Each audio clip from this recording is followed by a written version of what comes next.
Réponse du berger à la bergère, les députés provinciaux de Kinshasa n'ont pas gardé leur langue en poche face à la sortie médiatique des élus nationaux de Kinshasa. Dans une déclaration politique lue par le rapporteur de l'Assemblée provinciale de Kinshasa, ces élus disent que les allégations des députés nationaux sur la gouvernance de la ville est fausse.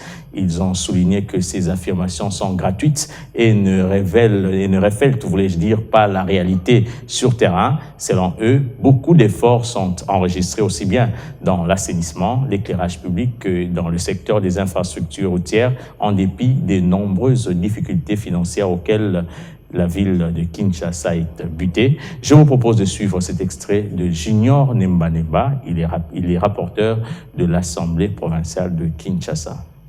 Après avoir suivi avec indignation les allégations des députés nationaux de la ville de Kinshasa sur la gouvernance de notre ville, les députés provinciaux de la capitale congolaise ont réagi promptement.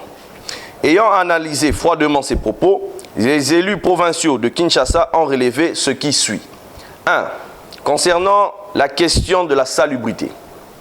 Dès notre entrée en fonction, la ville de Kinshasa était envahie par les montagnes d'immondices.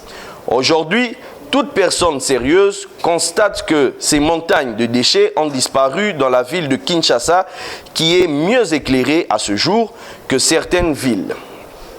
Lorsqu'on parle des immondices qui jonchent la ville de Kinshasa, de l'aéroport au centre-ville, ces allégations ne reflètent pas la réalité.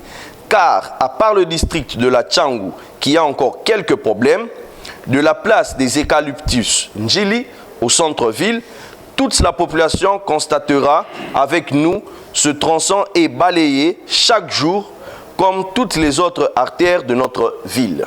Tout en reconnaissant la liberté d'expression des élus nationaux, nous demandons à la population quinoise d'apprécier les efforts fournis par l'Assemblée provinciale de Kinshasa et son exécutif dans l'assainissement et l'éclairage de notre ville, sans oublier les nouvelles routes en construction, malgré les moyens insuffisants.